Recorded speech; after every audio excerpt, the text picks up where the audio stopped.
তো গতকাল রাত্রিবেলা হয়ে গেছে clash in Paris.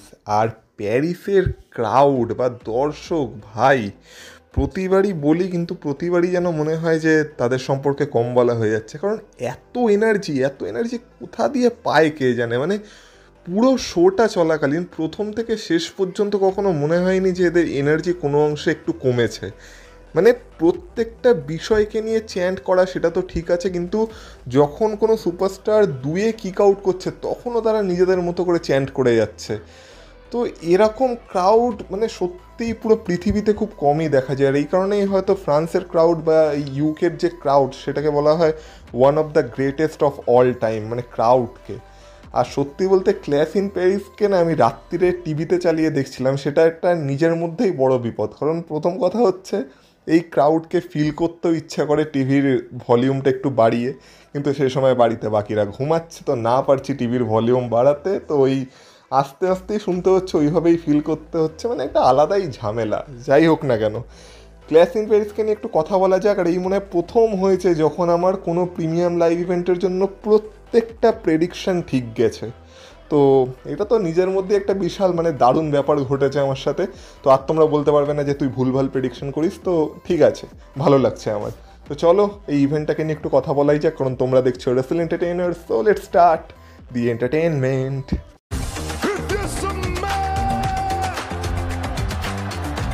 Acknowledge me. Acknowledge me. You there, sitting at home. Acknowledge me.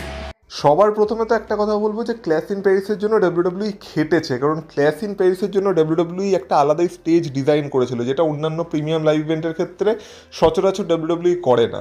Clash in প্যারিসের স্টেজে আমরা একটা বড় আইফেল টাওয়ার দেখতে পাচ্ছিলাম, যেখানে আর কি গ্রাফিক্স চালানো হচ্ছিল, তো সেটা নিজের মধ্যেই দেখতে সুন্দর লাগছিল। আর সবার প্রথম ম্যাচই ছিল রোমান রেইন্স ভার্সেস ব্রনসন রিডের ম্যাচ। এবার ব্রনসন রিডের সবার প্রথমে এন্ট্রেন্স হয় পল হেমনের সাথে, আর তখন পুরো দর্শক বুতে ফেটে পড়েছিল। আর ফ্রান্সের বা প্যারিসের দর্শকদের মধ্যে না এই একটা ব্যাপার আছে, যেটা হচ্ছে তারা হিলদেরকে হিলের মতো রিয়াকশন দেয়, ফেসদেরকে ফেসের মতো রিয়াকশন দেয়। মানে অনেক জায়গায় আছে দেখবে, মানে হিলদেরকেও চিয়ার করছে আর ফেসদেরকেও চিয়ার করছে। কিন্তু এই যে ইউকের দর্শক, এদের মধ্যে আমি এটা দেখেছি যে তারা নিজেরাও ক্যারেক্টারে থাকে। মানে যখন কোনো ফেস সুপারস্টার আসবে তখন তারা যেমন চিয়ার করে, তেমনি যখন কোনো হিল সুপারস্টার আসবে তখন তারা সেই লেভেলেরই বু করে। তো এইটা অ্যাকচুয়ালি দেখে ভালো লাগে। তো যাই হোক, এখানে ব্রনসন রিডের এন্ট্রি হয় উইথ আ ম্যাসিভ বু, আর তারপরে এন্ট্রেন্স হয় আমাদের TC1 রোমান রেইন্সের। আর রোমান রেইন্সকে ফ্রান্সের ক্রাউড যেভাবে অ্যাকনলেজ করে সেটা তো মানে নিজের মধ্যেই ইউনিক, মানে গুজবাম্পস চলে আসে সেটা দেখে। যাই হোক না কেন, তারপর ম্যাচটা শুরু হয়। আর এই ম্যাচের তো মেন ফান্ডা এটাই ছিল যে রোমান রেইন্স কি তার জুতোগুলো ফেরত নিতে পারবে, মানে জুতোগুলোই অন দ্য লাইন ছিল মনে হচ্ছিল।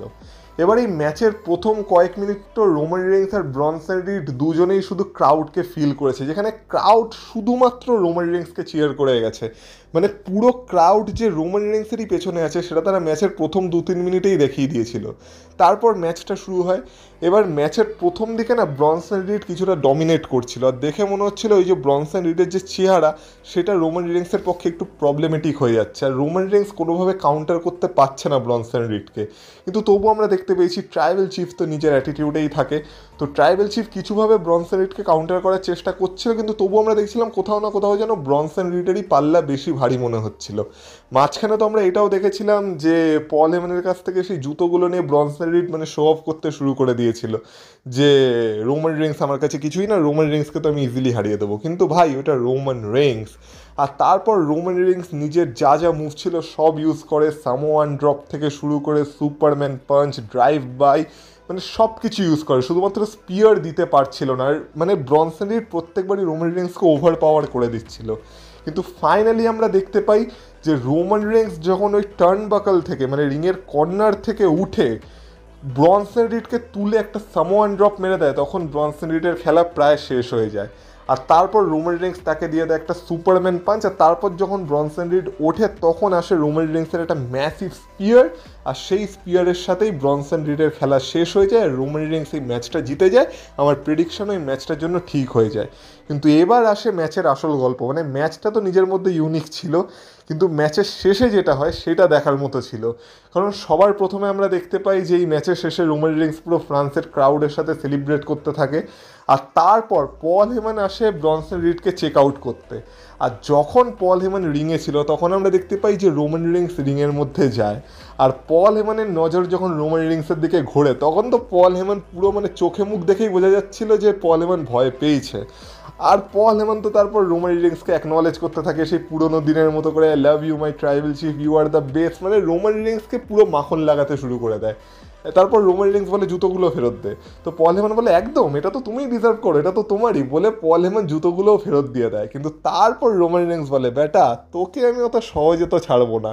তো রোমান রিংসের যে গিলেটিন যে সাবমিশন মুভটা, তো সেইটা লাগিয়ে দেয় পল হেমানের উপর, আর পল হেমানের খেলা এখানে শেষ হয়ে যায়। মানে রোমান রিংস ফাইনালি পল হেমানের থেকে তো নিজের বদলা নিয়ে নিয়েছে। মানে রাসেলমেনিয়াতে পল হেমান যেটা করেছিল তার বদলা ফাইনালি এই ক্ল্যাশ ইন প্যারিসে গিয়ে রোমান রিংস নিল। তো পল হেমানের অবস্থা খারাপ হয়ে যায়। তারপর রোমান রিংস নিজের জুতোগুলো নেয়, সেই জুতোগুলোতে সাইন করে দর্শকদের দিকে ছুঁড়ে মারতে থাকে, মানে দর্শকদেরকে গিফট করতে থাকে। কিন্তু এই সময় আমরা দেখতে পাই সেখানে চলে আসে ব্রন ব্রিকার, আর ব্রন ব্রিকার অ্যানাউন্সার টেবিলের থ্রুতে রোমান রিংসকে একটা স্পিয়ার দিয়ে দেয়, যার ফলে রোমান রিংসের অবস্থা খারাপ হয়ে যায়। তারপর আমরা দেখতে পাই ব্রন ব্রিকার আর ব্রনসন রিড পল হেমানকে নিয়ে সেখান থেকে চলে যেতে থাকে। পল হেমানেরও অবস্থা খারাপ থাকে, ওইদিকে রোমান রিংসেরও অবস্থা খারাপ থাকে। কিন্তু তারপর হয় ম্যাসিভ ব্রল, মানে রোমান রিংস তখনও নিজের পায়ে দাঁড়িয়ে ধীরে ধীরে বাইরে বেরোনোর চেষ্টা করে, কিন্তু সেই সময় ব্রন ব্রিকার দূর থেকে একটা উড়ন্ত স্পিয়ার মারে রোমান রিংসকে। আর তারপর রোমান রিংস আর এখানে বেশি কিছু করতে পারে না, ব্রন ব্রিকার রোমান রিংসের উপর অ্যাটাক করে। তারপর ব্রনসন রিডও আবার ফিরে আসে, আর তার হাড়ের বদলা নেওয়ার জন্য মানে সে তো পুরো পাগলই হয়ে যায়। ব্রনসন রিড না জানি কতগুলো সুনামি মেরেছিল রোমান রিংসকে পরপর। সেখানে আমরা দেখতে পাই অনেক অফিসিয়ালসরা চলে আসে, সিকিউরিটিরা চলে আসে, মানে তাদেরকে ছাড়ানোর চেষ্টা করা হয়, কিন্তু কোনোভাবেই ব্রন ব্রিকার আর ব্রনসন রিডের হাত থেকে রোমান রিংসকে বাঁচানো যায় না। তো ফাইনালি তারা কিছুটা শান্ত হয়। তারপর আমরা দেখতে পাই মেডিকরা আসে আর রোমান রিংসকে স্ট্রেচারে করে নিয়ে যাওয়ার জন্য তোড়জোড় শুরু হয়। কিন্তু যেই সময় রোমান রিংসকে স্ট্রেচারে তোলা হয় তখনই আমরা দেখতে পাই যে আবার ব্রনসন রিড এসে সেই রোমান রিংস বাঁধা অবস্থায় ছিল, সেই সময় তাকে আরেকটা সুনামি মেরে দেয়। তো যখন মানে একটু বেশি অ্যাটাক করে ফেলছিল রোমান রিংসকে, তখন আমরা দেখতে পাই সেখানে রোমান রিংসকে বাঁচানোর জন্য জেউসও চলে আসে। আর জেউসোর এমনিও আজকে মেন ইভেন্টে একটা ম্যাচ ছিল, তো জেউসো নিজেই মানে নিজেকেও ঠিক রাখতে হতো, কিন্তু সেই সময় আমরা দেখতে পাই যে জেউসোকেও দিয়ে দেয় ব্রন ব্রিকার একটা স্পিয়ার, যে সময় জেউসোরও অবস্থা খারাপ হয়ে যায়। তো জেউসোকে বেশি অ্যাটাক করতে পারে না, সেখানে অ্যাডাম পিয়ার্সও চলে আসে, কিন্তু যেতে যেতে ব্রনসন রিড রোমান রিংসকে আরও একটা সুনামি মেরে দিয়ে যায়। আর এইভাবে রোমান রিংসের অবস্থা ব্রন ব্রিকার আর ব্রনসন রিড মেলে পুরো খারাপ করে দিয়ে যায়। তো এর থেকে বোঝা যাচ্ছে যে রোমান রিংস আবার বেশ কয়েকদিনের জন্য ডাব্লিউডাব্লিউইর বাইরে থাকবে। আর কেন থাকবে সেটাও তোমরা জানো, যে এই যে সেপ্টেম্বর মাস পড়ে গেল, এবার রোমান রিংসের মুভির শুটিং শুরু হবে, তো রোমান রিংসকে তো বাইরে থাকতেই হতো। আর এইভাবেই রোমান রিংসকে আর কি ডাব্লিউডাব্লিউ থেকে ছুটি দেওয়া হয়। এরপর ডাব্লিউডাব্লিউর তরফ থেকে বলা হচ্ছে যে রোমান রিংসকে হাসপাতালে নিয়ে যাওয়া হয়েছে, এরপর রোমান রিংসের চেক আপ হবে, তারপর রতে রোমান রিংসের হেলথ আপডেট দেওয়া হবে, এমনকি পল হেমানেরও চেক আপ হবে। কিন্তু আমরা সবাই জানি রোমান রিংস এখন বেশ কয়েকদিন ডাব্লিউডাব্লিউতে আর আসছে না। কিন্তু এর ফলে যেটা হয়েছে সেটা হচ্ছে পল হেমানকে তো এমনি মানে সাইড করে দিয়েছে রোমান রিংস, কিন্তু ব্রন ব্রিকার আর ব্রনসন রিড যেটা করেছে সেটার জন্য অ্যাডাম পিয়ার্স তাদেরকে সেই সময়ই মানে এরিনা থেকেই বের করে দেয়, আর বলে তোরা এই এরিনাতে আর থাকতে পারবি না। তখন ব্রনসন রিড বলে যে না, সেথ রলিন্সের ম্যাচ আছে, আমাদেরকে রিং সাইডে থাকতে হবে। বলে তোদেরকে যদি আমি এরিনাতে আর দেখি তাহলে আমি তোদেরকে ইনডেফিনেটলি পিরিয়ডের জন্য সাসপেন্ড করে দেবো উইথাউট পে, মানে তোরা সাসপেন্ডও হয়ে যাবি আর তোরা সেই সময়ের জন্য কোনো টাকা পয়সাও পাবি না, তাই তোরা এখনই মানে এই এরিনা ছেড়ে বেরিয়ে যা। তখন তারা বলে ঠিক আছে অ্যাডাম পিয়ার্স, আমাদেরও সময় আসবে, আমরা তখন তোকে দেখে নেবো। অ্যাডাম পিয়ার্স বলে ঠিক আছে, সেই সময়টা আজকে রাতে না, তোরা এখান থেকে দূর হ, বলে তাদেরকে সেই এরিনা থেকেই দূর করে দেয়। মানে মেন ইভেন্টের জন্য সেথ রলিন্স পুরোপুরি একা হয়ে গেছিল। নেক্সট ম্যাচ ছিল ডাব্লিউডাব্লিউ ট্যাগ টিম চ্যাম্পিয়নশিপের জন্য, যেখানে স্ট্রিট প্রফিটস ফেস করছিল আমাদের current WW tag team champions white সিক্সকে। তো সবার প্রথমে সবার এন্ট্রেন্স হয়, কিন্তু এই ম্যাচের দেখার বিষয় এটাই ছিল যে প্রথম দিকে দেখে মনে হচ্ছিল যে স্ট্রিট প্রফিটসদের মধ্যে নিজেদের মধ্যে কোনো ঝামেলা চলছে আর তারা সেম পেজে নেই, মানে প্রথম দিকে এরকম মনে হচ্ছিল। কিন্তু পরে বিফএফ তাদের মধ্যে সব ঝামেলা মিটিয়ে নেয় আর এই ম্যাচের জন্য তারা সেম পেজে চলে আসে। আর তারপর ম্যাচটা সত্যি একটা ব্যাক অ্যান্ড ফোর্থ ম্যাচ চলেছে। আর স্ম্যাকডাউনের ট্যাগ টিম ডিভিশন কতটা ভালো তা তো আমরা জানিই নিজেরা। আর এইখানে স্ট্রিট প্রফিটসদের পারফরমেন্স তো ভালো ছিল, এর হোয়াইট সিক্সও স্ট্রিট প্রফিটসকে মনে ভালো মতো টক্কর দিয়েছে। আর হোয়াইট সিক্সও যে একটা মানে ভালো ট্যাগ টিম সেটা তারা এই ম্যাচে প্রমাণ করে দিয়েছে। তো এই ম্যাচে আমরা দেখতে পাই যে স্ট্রিট প্রফিটস হয়তো প্রায় জিতেই যাচ্ছিল, অনেক ক্লোজ আমরা পিনফল মানে ব্রেক হতে দেখেছি, অনেক হাই ফ্লাই মুভ আমরা দেখেছি, অনেক আমরা ডাবল টিম মুভও দেখেছি। কিন্তু মেন এইখানে হাইলাইট তখন আসে যখন দেখে মনে হয় যে স্ট্রিট প্রফিটস এবার জিতে যাবে, তখন আঙ্কেল হাউডি নিজের চাল চালে। সবার প্রথমে আমরা দেখতে পাই যে এরিক রোয়ান এই ম্যাচে ইন্টারফেয়ার করার চেষ্টা করে, কিন্তু সেই সময় মন্টেজ ফোর্ড উপর থেকে একটা ডাইভ মেরে এরিক রোয়ানকে সাইড করে দেয়। কিন্তু যখন এরিক রোয়ানকে সাইড করে দেয় তখন ওই সুযোগটাকে কাজে লাগিয়ে আমাদের যে সিস্টার অ্যাবিগেল মানে অ্যাবি দ্য উইচ আছে আর কি, সে রিংয়ের তলায় চলে যায়। আর তারপর অ্যাঞ্জেলো ডকিন্স যখন রিংয়ের বাইরে থেকে রিংয়ে উঠতে যায় তখন তার পা ধরে অ্যাবি দ্য উইচ টান মারে। আর এই সুযোগে তখন মানে রেফারিরও নজর ছিল না তার দিকে, আর এই সুযোগে আঙ্কেল হাউডি নিজে গিয়ে অ্যাঞ্জেলো ডকিন্সকে একটা সিস্টার অ্যাবিগেল মেরে দেয়। আর তারপর তো অ্যাঞ্জেলো ডকিন্সের খেলা পুরোপুরি শেষ হয়ে যায়। ওই দিক থেকে মন্টেজ ফোর্ডের অবস্থা খারাপ ছিল, সে আর বাঁচাতে আসতে পারে না। তো আমরা দেখতে পাই হোয়াইট সিক্সের বাকি দুই মেম্বার তাকে রিংয়ের মধ্যে নিয়ে যায় আর তাকে পিন করে তাদের টিমের জন্য এই ম্যাচটা জিতে যায় আর তাদের tag team championship successfully written করে নেয়, সাথে আমার প্রেডিকশনকেও সত্য প্রমাণ করে দেয়। তো ম্যাচটা ভালো ছিল, দেখার মতো ম্যাচ ছিল, আমি তোমাদের রেকমেন্ড করবো গিয়ে তোমরা দেখতে পারো, ডিসঅ্যাপয়েন্টেড হবে না। নেক্সট ম্যাচ ছিল বেকি লিঞ্চ ভার্সেস নিকি বেলার মধ্যে ফর ওমেন্স ইন্টারকন্টিনেন্টাল চ্যাম্পিয়নশিপ। এবার এই ম্যাচে তো দেখার বিষয় এটাই ছিল যে নিকি বেলা কি বেকি লিঞ্চের মতো সুপারস্টারের সাথে স্ট্যান্ড টল করতে পারবে, সেম লেভেলে কম্পিট করতে পারবে। যদিও নিকি বেলা হল অফ ফেমার, কিন্তু আমরা জানি যে নিকি বেলা অন্য টাইপের সুপারস্টার আর বাকি এখনকার যে ওমেন্স ডিভিশন তারা অন্য লেভেলেরই সুপারস্টার। তো প্রথম দিকে তো বেকি লিঞ্চ সেটাই প্রমাণ করার চেষ্টা করে যে নিকি বেলার মতো সুপারস্টাররা তার সাথে এক রিংয়ে ডিজার্ভ করেই না, এক রিং ডিজার্ভ করে না, এক রিংয়ে থাকাও ডিজার্ভ করে না। তো প্রথম দিকে তো পুরো বেকি লিঞ্চেরই আপার হ্যান্ড ছিল, কিন্তু ম্যাচটা যত প্রোগ্রেস করে তত ম্যাচটা ধীরে ধীরে তার মোমেন্টাম ধরতে থাকে। আর তারপর আমরা দেখতে পাই যে নিকি বেলাও এই ম্যাচে কামব্যাক করে, আর নিকি বেলা যখন ম্যাচে কামব্যাক করে তখন আমরা সেই পুরনো নিকি বেলার ছবি দেখতে পাই তার মধ্যে, যেই নিকি বেলাকে অ্যাকচুয়ালি সবাই ভালোবাসতো তার রেসলিংয়ের জন্য একটা সময়। তো নিকি বেলা এই ম্যাচে বেকি লিঞ্চকে পুরো টক্কর দেওয়ার চেষ্টা করেছিল, সে তার নিজের মুভগুলোতে অ্যাপ্লাই করছিলই বেকি লিঞ্চের উপর, কিন্তু তার সাথে সাথে আমরা দেখতে পাচ্ছিলাম যে সে তার নিজের মুভের পাশাপাশি বেকি লিঞ্চের মুভ চুরি করে বেকি লিঞ্চের উপরই লাগাচ্ছিল। বেকি লিঞ্চের যে ওই ডিসআর্মার আছে সেই সাবমিশন মুভটা সেটা বেকি লিঞ্চের উপর অ্যাপ্লাই করছিল, এমনকি লাস্টে তো একটা ম্যান হ্যান্ডেল স্ল্যামও মেরে দিয়েছিল বেকি লিঞ্চকে। আর দেখে মনে হচ্ছিল হয়তো এখানে আমরা একটু শখ হতে চলেছি আর হয়তো নিকি বেলা নতুন চ্যাম্পিয়ন হয়ে বেরিয়ে যাবে। কিন্তু আমাদের বেকি লিঞ্চ তো পুরো ব্রেন দিয়ে খেলে। বেকি লিঞ্চ সুযোগ বুঝে নিকি বেলাকে রোল আপ করে পিন করে, আর সেই রোল আপ করে পিন করে নিকি বেলাকে হারিয়ে দিয়ে তার চ্যাম্পিয়নশিপ সাকসেসফুলি এই ম্যাচে ডিফেন্ড করে নেয়। তো বেকি লিঞ্চ আবার সেই রোল আপ করে পিনের মাধ্যমেই নিজের চ্যাম্পিয়নশিপ রিটেন করেছে। এর ফলে একটা জিনিস ভালো হয়েছে যে নিকি বেলার ক্যারেক্টারটাও খুব একটা উইক হয়নি আর বেকি লিঞ্চের কাছেও তার চ্যাম্পিয়নশিপ থেকে গেছে। আর এরপর তো মনে হচ্ছে বেকি লিঞ্চের জন্য আরও বড় প্ল্যান আছে, কিন্তু আপাতত নিকি বেলার চ্যাপ্টার মনে হচ্ছে এখানেই হয়তো শেষ। কেন সেটা নিয়েও একটু পরে কথা বলছি। এরপর আমরা দেখতে পাই ক্ল্যাশ ইন প্যারিসের সব থেকে ব্রুটাল ম্যাচ, যেইটা ছিল সেমাস ভার্সেস রুসেভের good old fashion donnybrook match. আর যেমন বলেছিলাম এই ম্যাচ থেকে আমরা ব্রুটালিটি এক্সপেক্ট করতে পারি, এই ম্যাচটা ঠিক সেটাই ছিল। আর এই ম্যাচের মেন অস্ত্র ছিল সালিলি, সেমাসের হাতে যে সালিলি থাকে ওইটাই এই ম্যাচের ডিসাইডিং ফ্যাক্টরও হয়েছিল। কিভাবে বলছি, সবার প্রথমে তো এই ম্যাচে সব রকম ওয়েপন ব্যবহার হচ্ছিল, কেন্ডো স্টিক, স্টিল চেয়ার, টেবিল, সেই বার টেবিল যেটার মধ্যে তো সেমাসকে একবার রুসেফ পুরো ঢুকিয়েই দিয়েছিল। সেই বিয়ার ব্যারেলগুলো, এগুলোকে বিয়ার ব্যারেলই তো বলে বা শ্যাম্পেন ব্যারেল যাই বলুক না কেন, সেই ব্যারেলগুলো যার উপরে আমরা দেখতে পেয়েছিলাম রুসেফ তার সাবমিশন মুভ অ্যাপ্লাই করছিল সেমাসের উপর, তো তার উপর থেকে রুসেফকে দুটো টেবিলের থ্রু সেমাস ফেলেছিল।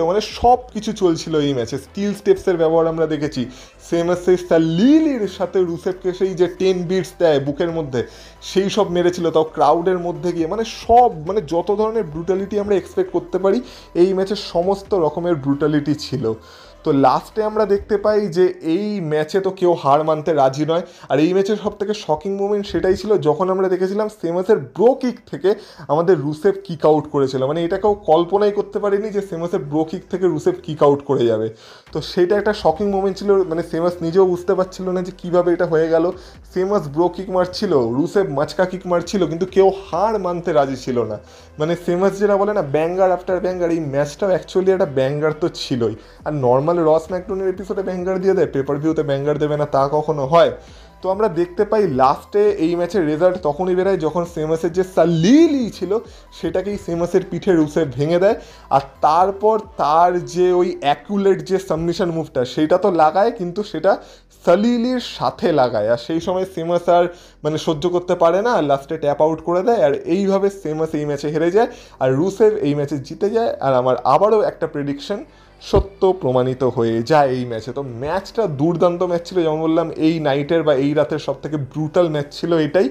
তো দুজনেই মানে রেসপেক্ট ডিজার্ভ করে সেমাস আর রুসেভ, কিন্তু এরপর দেখা যাক রুসেভের সাথে এরপর কি হয়। সেমাসের সাথে তো মনে হয় না আর কন্টিনিউ হবে রাইভেলারিটা, যা হওয়ার ছিল হয়ে গেছে। এবার নেক্সট রুসেভের জন্য কি আসছে সেটা দেখার বিষয় হবে। নেক্সট ম্যাচ আমরা দেখতে পাই জন সিনা ভার্সেস লোগান পলের মধ্যে। আর যেহেতু এই ম্যাচে ব্রক লেসনারের কোনো রকম কোনো ইনভলভমেন্ট ছিল না, আর ব্রক লেসনার এই ম্যাচের শেষে আসেওনি, তো সেই কারণে এই ম্যাচটাকে মেন ইভেন্টেও রাখা হয়নি। আর আমি তোমাদের বলেছিলাম এই ম্যাচে যদি ব্রক লেসনারের কোনো রকম ইনভলভমেন্ট না থাকে তাহলে কোনো চান্সই নেই যে লোগান পল এই ম্যাচে জন সিনাকে হারাবে। সবার প্রথমে তো যখন লোগান পলের এন্ট্রেন্স হয় তখন সবাই সে বু করতে থাকে, যেমন তোমাদের বলছিলাম যে ফ্রান্সের ক্রাউড মানে হিলকে হিলের মতোই রিয়াকশান দেয়। আর যখন জন সিনার মানে এন্ট্রেন্স হয় তখন পুরো ক্রাউড ফেটে পড়েছিল। আর যেহেতু জন সিনার এটাই লাস্ট টাইম ছিল তো একটু ইমোশনাল মোমেন্টও ছিল। তো যাই হোক না কেন, তারপর ম্যাচটা শুরু হয়, জন সিনাকে গ্রেটেস্ট অফ অল টাইম বলে ইন্ট্রোডিউস করা হয়। আর এই ম্যাচটা যখন শুরু হয় তখন সেই প্রথম ম্যাচে যেমন সবাই রোমান রিংসের পেছনে ছিল, এই ম্যাচে সবাই শুধুমাত্র জন সিনাকে সাপোর্ট করে গেছে। একটা তো বেশ ভালো চ্যান্ট হচ্ছিল, জন সিনা না না না না না না না না না না না না। আর এই পুরো মোমেন্টটাকে জন সিনা এনজয় করছিল। মানে জন সিনা তো মানে ক্রাউডের এই হাইপ দেখে মানে জন সিনা অবাক হয়ে গেছিলো যে এরা কী করছে। কিন্তু এই ম্যাচেও যেমন আমরা জন সিনার প্রত্যেকটা ম্যাচে দেখতে পাই জন সিনা প্রথম দিকে বিশাল মার খায়, তো লোগান পলের কাছে এই ম্যাচেও জন সিনা প্রচুর মার খেয়েছে। এবার দেখো একটা কথা বলবো, ম্যাচটা সত্যি দুর্দান্ত ভালো ম্যাচ ছিল, কিন্তু এই ম্যাচে যে জিনিসটা মিসিং ছিল সেটা হচ্ছে সেই ভাইরাল মোমেন্ট, যেটা মানে লোগান পল প্রত্যেক ম্যাচেই মানে কিছু না কিছুভাবে ক্রিয়েট করে। কিন্তু এই ম্যাচে আমার মনে হয় লোগান পল সেটা চেষ্টা করেনি। এটা একটা নর্মাল ম্যাচ রাখার চেষ্টা করেছে, কিন্তু ম্যাচটা দুর্দান্ত ছিল আর লোগান পলের পারফরমেন্স ভালো ছিল।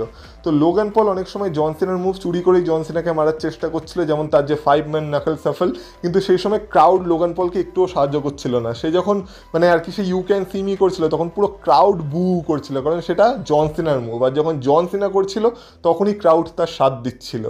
আর তার মাঝে তো আমরা এটাও দেখতে পাই যে লোগান পলের মানে মাথা বা গাল কিছুটা কেটে যায়, পুরো রক্তাক্ত হয়ে যায় লোগান পলের মুখ, কিন্তু তারপরও লোগান পল এই ম্যাচটাকে কন্টিনিউ করে। লোগান পল মানে 2-3টে অ্যাটিটিউড অ্যাডজাস্টমেন্ট থেকেও কিক আউট করেছিল জন সিনার। আর তারপর সবাই সুপার সিনার চ্যান্ট করতে থাকে, আর সুপার সিনা মোড ধীরে ধীরে জন সিনার অ্যাক্টিভেটেড হয়। আর এই সময় আমরা দেখতে পাই যে জন সিনা একটা মোমেন্টে লোগান পলের একটা মুভকে কাউন্টার করে স্টাইলস ক্লাস লাগিয়ে দিয়েছিল এজে স্টাইলসের। আর সেই সময় সবাই এজে স্টাইলসের জন্য যে চ্যান্ট করছিল এর আগের বার, যে সময় সে ক্যামেরা নড়তে শুরু করে দিয়েছিল, সেই চ্যান্ট করতে শুরু করে দেয় সবাই। মানে ক্রাউড তো পুরোপুরি ইনভলভ ছিল এই ম্যাচটাতে। তো তারপর আমরা জন সিনার বেশ কিছু ভালো ভালো কাউন্টার দেখতে পাই। আর লাস্টে আমরা দেখতে পাই মানে লোগান পল তার যে 1 লাকি পাঞ্চ সেটাও মেরেছিল, সেখান থেকেও জন সিনা কিক আউট করেছিল। আর লাস্টে সেই সুপার সিনা মোড অ্যাক্টিভেটেড হয়, মানে লোগান পলকে তুলে প্রথমে একটা অ্যাটিটিউড অ্যাডজাস্টমেন্ট মারে, তারপর সাথে সাথে তুলে আর একটা অ্যাটিটিউড অ্যাডজাস্টমেন্ট মারে, আর সেখান থেকে লোগান পল আর কিক আউট করতে পারে না। আর জন সিনা লোগান পলকে হারিয়ে ম্যাচটাও জিতে যায়, আর আমার প্রেডিকশনকেও সত্য প্রমাণ করে দেয়। আর তারপর জন সিনা তার ওয়াইফের সাথে, সেই ছোট বাচ্চাটার সাথে যাকে কিনা সে অপমান করেছিল একটা সময়, তার সাথে পুরো ফ্রান্সের সাথে পুরো ক্রাউডের সাথে সেলিব্রেট করতে থাকে। আর যেমন বললাম ব্রক লেসনারের এখানে কোনো নাম চিহ্ন কিছুই ছিল না, আর ব্রক লেসনার মনে হয় ফ্রান্সে উপস্থিত ছিল না, তাই এই ম্যাচটাকে মেন ইভেন্টেও রাখা হয়নি, আর ব্রক লেসনারের কোনো রোলও আমরা এই ম্যাচে দেখতে পাইনি। কিন্তু ভালো কথা হচ্ছে এটাই, জন সিনা এই ম্যাচে লোগান পলকে হারিয়ে দিয়েছে। এরপর ফাইনালি আসে ক্ল্যাশ ইন প্যারিসের মেন ইভেন্ট, যেটা ছিল একটা ফেটাল 4-ওয়ে match for world heavyweight championship. আর এই ম্যাচটা যখন শুরু হচ্ছিল তখন মানে এখানে অলরেডি রাত 2:40 বেজে গেছিলো। আর আমি ভাবছিলাম এই ম্যাচটা এখন শুরু হচ্ছে, জানি না কখন শেষ হবে। একে ফেটাল 4-ওয়ে ম্যাচ, তার উপর মেন ইভেন্ট। তো ধীরে ধীরে একে একে সবার এন্ট্রেন্স হয়। সবার প্রথমে জেউসের এন্ট্রেন্স হয়। আমরা দেখতে পাই জেউসের পেটে সেই ফেটটি বাঁধা, যেহেতু মানে একদম শুরুতে জেউসও ব্রন ব্রিকারের কাছে একটা স্পিয়ার খেয়েছিল, আর সেই কারণে তার আর কি একটু চোট লেগেছিল। তো তারপরেও জেউসও পুরো ক্রাউডের মধ্যে থেকে এন্ট্রেন্স করতে থাকে, আর সবাই তার সাথে যখন ইট করতে থাকে সেটা তো একটা আলাদাই মহল ক্রিয়েট করে। তো জেউসও সেইভাবেই ক্রাউডের মাঝখান থেকে এন্ট্রেন্স করে, যেটা সত্যি দুর্দান্ত ছিল, দেখার মতো ছিল। তারপর এলএ নাইটের এন্ট্রেন্স হয়, যেখানে এলএ নাইটকেও সবাই সাপোর্ট করে, LA নাইট ইয়া। তারপর এন্ট্রেন্স হয় আমাদের best in the world CM পাঙ্কের, যেখানে সবাই CM পাঙ্কের যে থিম সং সেটাই গাইতে শুরু করে দেয়। আর সবার শেষে এন্ট্রেন্স হয় আমাদের ওয়ার্ল্ড হেভিওয়েট চ্যাম্পিয়ন সেথ ফ্রিকিন রলিন্সের। আর এই প্রত্যেকটা এন্ট্রেন্স আর তাদের ইন্ট্রোডাকশন শেষ হতে হতে অলরেডি রাত 3টে বেজে গেছে। আজই হয়ে গেছে কাণ্ড, আজ তো আর এটা তাড়াতাড়ি শেষ হচ্ছে না। কিন্তু এই ম্যাচের ভালো বিষয় এটাই ছিল যে এই ম্যাচটা অ্যাকচুয়ালি একটা ফাস্ট পেস ম্যাচ ছিল। আর এই ম্যাচের একটা কোনো মোমেন্ট এমন ছিল না যেখানে কিনা ম্যাচটা একটু ঝিমিয়ে গেছিলো বা থেমে গেছিলো, বা যেই সময় তোমরা বোর হতে পারবে। তো সবার প্রথমেই আমরা দেখতে পাই যে সবার মানে কমন টার্গেট ছিল সেথ রলিন্স, কিন্তু যেহেতু আগের সপ্তাহে জে উসো সিএম পাঙ্ককে বিট্রে করে দিয়েছিল কাইন্ড অফ, তো সবার প্রথমেই সিএম পাঙ্ক জে উসোকে সাইড করে দেয়, আর সেই সুযোগটাকে বুঝে সেথ রলিন্স সবার প্রথমে রিং থেকে বেরিয়ে যায়, আর আমরা সিএম পাঙ্ক আর এলএ নাইটের মধ্যে মারপিট দেখতে পাই শুরুতে। তো তারপর সুযোগ বেছে আবার আমাদের সেথ রলিন্স রিংয়ের মধ্যে এসে মারপিট করার চেষ্টা করে, আর তার আর কি আপার হ্যান্ড নেওয়ার চেষ্টা করে, কিন্তু সেই সময়ের মধ্যে জে উসো রিকভার হয়ে যায়। আর তারপর তাদের মধ্যে মানে বললাম না পুরো ফার্স্ট পেস অ্যাকশন চলছিল, মানে কোনো অংশে কেউ বোর করেনি ম্যাচটাতে, সবাই সবার সিগনেচার মুভ লাগিয়ে দিচ্ছিল পরপর, রিংয়ের মধ্যে অ্যাকশন চলছিল, রিং সাইডে অ্যাকশন চলছিল, যেহেতু ফেটাল 4-ওয়ে ম্যাচ, কোনো ডিসকোয়ালিফিকেশন ছিল না। তো সবাই একটা মুহূর্তে ডিসাইড করে যে তারা তিনজন মিলে সেথ রলিন্সের উপর অ্যাটাক করবে, মানে আগে সেথ রলিন্সের প্রবলেমটাকে সলভ করবে। তো তারা তিনজন মিলেই মানে সেথ রলিন্সের উপর অ্যাটাক করতে থাকে, আর তারপর সিএম পাঙ্ক জে উসোকে বলে যে গেট দ্য টেবিল, আর তারপর তারা রিংয়ের সাইডে টেবিল সেট করতে থাকে। কিন্তু সেই সময় আমরা দেখতে পাই আবার জে উসো সিএম পাঙ্কের উপর অ্যাটাক করে দেয়, আর এই সময় এলএ নাইট ভাবে যে এটা কি হচ্ছে। তো এলএ নাইট আর জে উসো মিলে প্রথম কিছুক্ষণ সেথ রলিন্সের উপর অ্যাটাক করে, তারপর আমরা দেখতে পাই তারা ক্রাউডের মধ্যে চলে যায়, ক্রাউডের মধ্যে গিয়ে তাদের মারপিট হতে থাকে।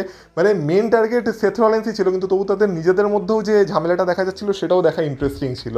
তো আলটিমেটলি আমরা দেখতে পাই ক্রাউডের কাছ থেকে আবার রিং সাইডে অ্যাকশন ফিরে আসে, আর তারপর এলএ নাইট যে অ্যানাউন্সার টেবিল থাকে সেটাকে পরিষ্কার করে, আর সেথ রলিন্সকে সেখানে শুইয়ে দেয়, আর তারপর টপ রোপ থেকে সেথ রলিন্সের উপর কোনো একটা মুভ দিতে যাচ্ছিল, কিন্তু সেই সময় আমাদের জে উসো সেখানে ইন্টারফেয়ার করে, আর এলএ নাইট যখন মুভটা দেয় তখন সেথ রলিন্স সেখান থেকে মানে সরে যায় আর কি, মানে ওই কিছুটা সময়ের ব্যবধানের জন্য। তো এলএ নাইটের খেলা সেখানেই প্রায় শেষ হয়ে গেছিলো, কিন্তু তার আগে এলএ নাইট একটা কাণ্ড করে গেছিলো, যে ওই যে রিং সাইডে টেবিলটা পাতা ছিল, একটা স্ম্যাকডাউন বলছি, একটা রয়্যাল এপিসোডে আমরা যেমন দেখেছিলাম যে এলএ নাইটকে ভুলবশত সিএম পাঙ্ক টেবিলের থ্রু ফেলে দিয়েছিল, আর তারপর বলছিল যে আমি কি জানি এটা কীভাবে পড়লো। তো ঠিক সেইভাবে যখন আর কি মানে জে উসো সিএম পাঙ্ক আর ওই দিক থেকে সেথ রলিন্সের মারপিট চলছিল, সে সময় একটা সময় সিএম পাঙ্ক পুরো টেবিলের ধারেই আর কি রিং সাইডে ছিল, আর এই সুযোগটাকে কাজে লাগিয়ে এলএ নাইট আর কি সিএম পাঙ্ককে সে টেবিলের থ্রু ফেলে দেয়, যদিও টেবিলটা পুরোপুরি ভাঙে না, জাস্ট একটু বেন্ড হয়ে যায়, কিন্তু এলএ নাইট তার বদলা নিয়ে নেয় আর কি। কিন্তু যখন অ্যানাউন্সার টেবিলে সে পড়ে তার খেলা প্রায় শেষ হয়েই যায়। তো তারপর সেথ রলিন্স আবার উঠে আসে, আর ওই দিক থেকে সিএম পাঙ্কও ধীরে ধীরে রিকভার হতে থাকে। তো আমরা দেখতে পাই জে উসোর অবস্থা খারাপ থাকে। তো একটা সময় আমরা দেখতে পাই যে সেথ রলিন্স মানে সবাইকে ডমিনেট করতে শুরু করে দেয়, সেথ রলিন্স বলে আমি চ্যাম্পিয়ন, আমি যা বলবো সেটাই হবে। তো সিএম পাঙ্কের অবস্থা যখন খারাপ থাকে তখন সেথ রলিন্স আর কি তার যে চ্যাম্পিয়নশিপ আর একটা চেয়ার সেটা নিয়ে আসে, তারপর সেই চেয়ারটাকে সেট করে, আর সেই চেয়ারটার মধ্যে মানে সিএম পাঙ্কের যে মাথা সেটাকে দিয়ে দেয়, একটা কার্ভস্টোম মারতে যায়। কিন্তু তার আগে আমরা দেখেছিলাম যে অ্যানাউন্সার টেবিলের কাছে যে এলএ নাইট পড়েছিল তাকেও কার্ভস্টোম মেরে দিয়েছিল সেথ রলিন্স, আর রিং সাইডে জে উসো পড়েছিল তাকেও কার্ভস্টোম মেরে দিয়েছিল সেথ রলিন্স, মানে জে উসো আর এলএ নাইটের খেলা সেখানেই শেষ হয়ে যায়। তার আগে যে উসোর থেকেও আমরা ভালো পারফরমেন্স দেখেছিলাম, যেখানে আমরা দেখেছিলাম মানে উসো স্প্ল্যাশ থেকেও আর কি কিক আউট দেখেছিলাম আমরা সিএম পাঙ্কের, কিন্তু সেথ রলিন্স সেখানে এসে আর কি আবার তাকে একটা কার্ভস্টোম মেরে দিয়েছিল। মানে এই ম্যাচে সব কিছুই চলছিল, পুরো ফার্স্ট পেস অ্যাকশন।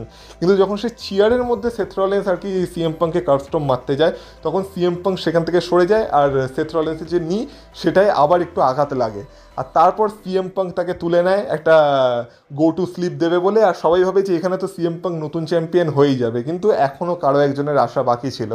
আমরা দেখতে পাই যখন সেথ রলিন্সকে সিএম পাঙ্ক তার কাঁধে তুলে নেয়, তখন পেছন থেকে মুখোশ পরে কেউ একজন সিএম পাঙ্ককে দিয়ে দেয় লো ব্লো, আর এই লো ব্লোটা দেওয়ার পর সিএম পাঙ্কের খেলা শেষ হয়ে যায়। আর এই সুযোগটাকে কাজে লাগিয়ে সেথ রলিন্স সিএম পাঙ্ককে দিয়ে দেয় কার্ভ স্টোম্প, আর তারপর সিএম পাঙ্ককে পিন করে সেথ রলিন্স তার চ্যাম্পিয়নশিপ ডিফেন্ড করে নেয় বা রিটেন করে নেয়। আর যখন সেই মুখোশটা খোলা হয় তখন সেই মুখোশের ভেতর থেকে বেরিয়ে আসে আর কেউ না, আমাদের women's intercontinental champion and the wife of Seth freaking Rollins, Becky Lynch. আর তারপর তো সেইটা দেখে সেথ রলিন্স বিশাল আনন্দ পায় যে তার ওয়াইফ, যেখানে তার রিং সাইডে আজকে কেউ ছিল না, সেখানে তার ওয়াইফ আজকে তাকে সাহায্য করেছে তার চ্যাম্পিয়নশিপ রিটেন করতে। আর তারপর তো আমরা দেখতে পাই তারা দুজন সেলিব্রেট করতে থাকে, সিএম পাঙ্ককে সেথ রলিন্স ভেঙাতে থাকে, সিএম পাঙ্কের সামনেই বেকি লিঞ্চ আর সেথ রলিন্স কিসও করে একে অপরকে, যেটা তো একটা খুব মানে রাতের বেলা সুন্দর দৃশ্যই ছিল। তো যাই হোক না কেন, এইভাবে একটা স্টেটমেন্ট দিয়ে দিয়েছে যে সেথ রলিন্সকে এই মুহূর্তে হারানো খুব একটা সহজ ব্যাপার তো হবে না। কিন্তু এখান থেকে ইন্টারেস্টিং ব্যাপার যেটা, সেটা হচ্ছে যে সেথ রলিন্স আর বেকি লিঞ্চ একসাথে এসেছে, মানে আমাদের এটাও মনে রাখতে হবে সামনে সিএম পাঙ্কেরও কিন্তু নিজের একটা ওয়াইফ আছে, আর যার নাম হলো এজে লি। তো এটা কি এজে লি রিটার্নকে ডাব্লিউডাব্লিউ টিজ করে দিয়েছে, আর খুব তাড়াতাড়ি কি এজে লি রিটার্ন ডাব্লিউডাব্লিউতে হতে চলেছে? এই ক্লিফ হ্যাঙ্গারটার সাথেই ডাব্লিউডাব্লিউ ক্ল্যাশ ইন প্যারিসকে শেষ করেছে, যেখানে আমার প্রত্যেকটা প্রেডিকশন ঠিক গেছে। আর পেপার ভিউটাও বা প্রিমিয়াম লাইভ ইভেন্ট যেটা ছিল, পেপার ভিউ কেন বলছি, প্রিমিয়াম লাইভ ইভেন্টটা অ্যাকচুয়ালি দেখার মতো প্রিমিয়াম লাইভ ইভেন্ট ছিল, মানে এনজয় করতে পারবে তোমরা, মানে কোনো বোরিং কিছু ছিল না পুরো ইভেন্টে। তো আমার তো দুর্দান্ত লেগেছে ক্লাস ইন প্যারিস, শুধু একটু টাইমিংটার গন্ডগোল হয়ে গেছিলো রাতের বেলা। যাই হোক না কেন, তোমাদের কেমন লেগেছে সেটা অবশ্যই কমেন্ট বক্সে কমেন্ট করে বলো। আর এই ভিডিওটা যদি তোমাদের ভালো লেগে থাকে, এই ভিডিওটা তো অবশ্যই লাইক করে দিয়েছো, আর এই চ্যানেলে নতুন হয়ে থাকলে চ্যানেলটাকে সাবস্ক্রাইব করে দিয়েছো। আর বাকি তোমাদের মতামত, তোমাদের স্টার রেটিংস, সেগুলো সব কমেন্ট বক্সে কমেন্ট করে অবশ্যই বলতে পারো। আর কমেন্ট বক্সকে সোয়াইপ করলে একটা হাইপ বাটন পাবে, সেটাকেও অবশ্যই ক্লিক করে দিয়েছো। তাহলে তোমাদের সাথে কথা হবে আবার পরের ভিডিওতে। ততক্ষণ তোমরা ভালো থেকো, টাটা।